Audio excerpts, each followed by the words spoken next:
नमस्कार दोस्तों, rider of Kashi में स्वागत है। आपको पता है कि मैं नेपाल ट्रिप पे हूँ और नेपाल में हमने पिछले ब्लॉग में आपको दिखाया था कि पोखरा में आप कहाँ-कहाँ घूम सकते हैं। जैसे आप ये गुप्तेश्वर महादेव मंदिर जा सकते हैं। यहाँ पे महादेव जी के दर्शन के साथ-साथ यहाँ पे जो अंडरग्राउंड केव है उसको आप देख सकते हैं। काफ़ी फिसलन भरा रास्ता था। फिर उसके बाद हम पहुँचे देवी वाटरफॉल और वहाँ से निकलकर हम विंध्यवासिनी माता जी के मंदिर को गए। वहाँ पे माता के मंदिर में दर्शन किया, साथ में राधा कृष्ण जी की मंदिर को भी देखा और उसके बाद हम पहुँचे गोरखा म्यूजियम, जहाँ पे गोरखा रेजिमेंट की वीरता के बारे में हमने जाना और उसके बाद हम सेती रिवर में पहुँचे। आइए ब्लॉग की शुरुआत करते हैं। Subscribe to Rider Casio. Rider Casio, please subscribe, like और comment कीजिए। दोस्तों, अगर आप नेपाल घूमने आ रहे हैं तो सेंट्रल नेपाल में ज़रूर आइएगा, जहां पर पोखरा स्थित है। सेंट्रल नेपाल में फेवा झील के किनारे ये बसा शहर काफ़ी सुंदर और काफ़ी अच्छा दिखता है। यहां से हिमालय ट्रेल के अन्नपूर्णा सर्किट का गेटवे जो है शुरू होता है। यहाँ पर जो है पोखरा शब्द जो है एक पोखरी शब्द से बना है, जिसका अर्थ होता है झील। तो पोखरा में दोस्तों 8 झील हैं। 8 झील में से जो सबसे फेमस झील है वो है आपका फेवा झील। फेवा लेक को पोखरा का सबसे लोकप्रिय झील माना जाता है और झील के किनारे आसपास आपको पर्वत की चोटियां नजर आएंगी और यहाँ का पानी जो है दोस्तों बिल्कुल कांच की तरह साफ झलकता है। दोस्तों, हर दिन शाम को लगभग 6 बजे आप फेवा झील के किनारे उत्साहित चेहरे देखेंगे। यहाँ पर कोई संगीत कार्यक्रम नहीं चलता है, लेकिन भीड़ वास्तव में यहाँ पर माँ बाराही की आरती देखने के लिए आती है, जो कि एक हिंदू समारोह है। रोशनी के लिए लाइट जलाई जाती है। जैसे यहाँ पर शाम सूर्योदय हो जाता है दोस्तों, तो पर्यटकों की संख्या धीरे धीरे बढ़ने लगती है। दोस्तों, यहाँ पर शाम को आरती का आयोजन होता है, जो कि सांस्कृतिक पर्यटन को बढ़ावा देने के लिए 2018 में शुरू किया गया था। यहाँ की गठित संगठन माता ताल बरहाई आरती सेवा समिति द्वारा यहाँ की आरती की जाती है और यहाँ पे कुछ लोगों को संकल्प के लिए बुलाया जाता है। जैसा आप देख सकते हैं सामने कुछ लोगों ने संकल्प के लिए आगे आए हैं और इनसे यहाँ पर आरती के लिए पूजा कराया जाता है, जो कि भारतीय पर्यटक भी होते हैं और साथ ही साथ नेपाल के नागरिक भी होते हैं। दोस्तों, आरती देखने के लिए इस छोटी सी जगह पर दोस्तों हर शाम सैकड़ों लोग, श्रद्धालु, राहगीर, पर्यटक आते रहते हैं। छोटी छोटी बेंचों पर कतार वर्ष बैठते हैं, लेकिन यहाँ पर खड़े हुए लोगों में कोई दिक्कत नहीं होती है, क्योंकि कार्यक्रम में इस चीज़ों का ध्यान दिया जाता है। देखिए काफ़ी बड़ा लेक है और 3 साइड से जो है आपके पहाड़ हैं। ये देखिए ऐसे ये जाता है सारा और ये 3 साइड से पहाड़ हैं और ये पानी काफ़ी ठंडा है और पूजा की तैयारी चल रही है। जिन लोगों ने यहाँ पे दान दिया है उनको संकल्प लिया जा रहा है। दोस्तों, भारतीय पर्यटकों, जिनमें अधिकतर बुजुर्ग पर्यटक शामिल होते हैं, उनकी संख्या अन्य लोगों से अधिक है, लेकिन आप इस सैलानियों के बीच में यहाँ पर विदेशियों को भी देख सकते हैं। लेकिन दिलचस्प बात यह है कि यहाँ के युवा नेपाली भी इस आरती को देखने के लिए हमेशा आते हैं।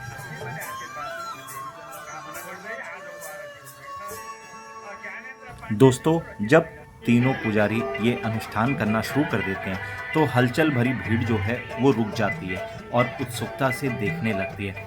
बड़बड़ाहट कम हो जाती है। हर जोड़ी की नज़र पूजा के सामान और खड़े पुजारियों की ओर चली जाती है। एक बार जब पवित्र क्षण हवा में भर जाते हैं तो आप शांति और दुनिया से बाहर महसूस करते हैं। आधुनिक जीवन की अराजकता से बहुत दूर हो जाते हैं। भजन में देवताओं के नाम आने पर गाई जाने वाली मधुर धुन आप पर स्वतः हिलना शुरू हो जाता है। लयबद्ध ताली, हाथ, घंटी की भेदी ध्वनि और उत्साही भीड़ फेवा झील के पानी में प्रतिबिंबित लाल सूरज की किरणों की आश्चर्यजनक पृष्ठभूमि में जोड़ती रहती है।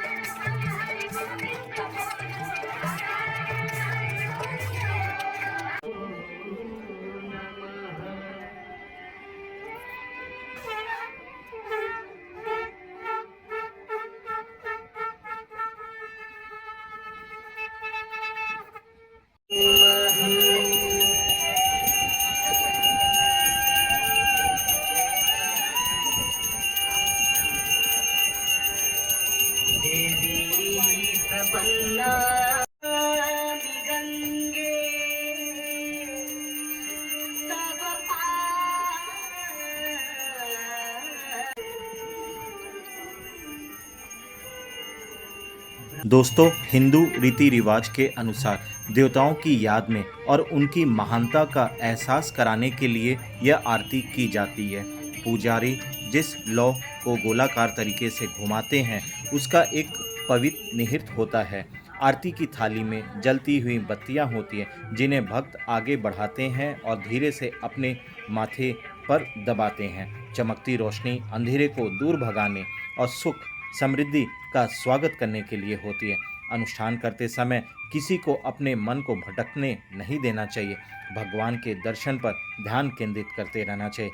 इसे कृतज्ञता और क्षमा व्यक्त करने के माध्यम के रूप में भी देखा जाता है।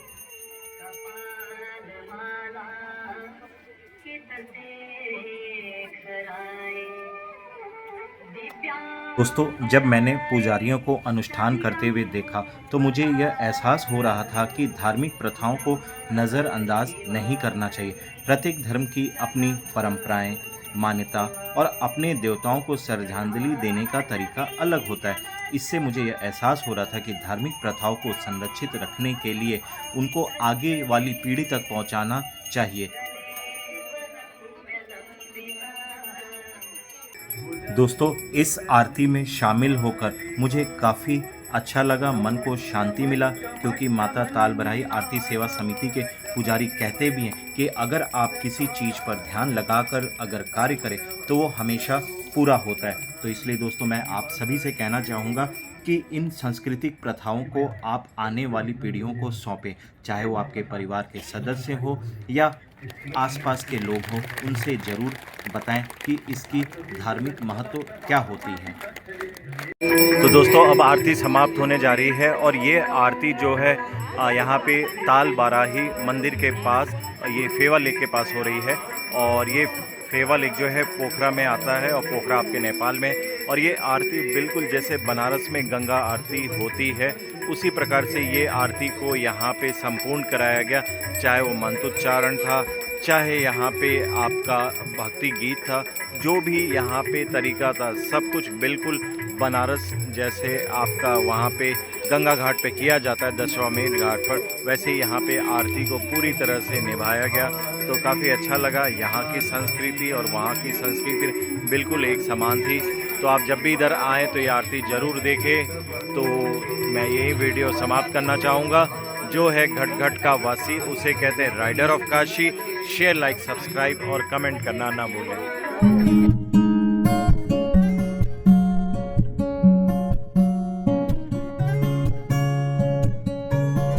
ब्लॉग जो है काफ़ी शानदार होने वाला है, जिसमें मैं फेवा झील के बारे में बताऊंगा कि ये कितनी गहरी है और कितना दूरी तक ये फैला हुआ है। उसके बाद मैं आपको दो गुफा दिखाने वाला हूँ, जिसमें महिंद्रा केव है जो काफ़ी पुरानी गुफा है। यहाँ पे कैसे जाया जाता है वो मैं आपको दिखाने वाला हूँ। साथ ही साथ मैं आपको दिखाऊंगा बैट केव। बैट केव भी जो है दोस्तों पोखरा में है और ये काफ़ी फेमस केव है। यहाँ पे आपको चमगादड़ ही चमगादड़ दिखने वाले हैं।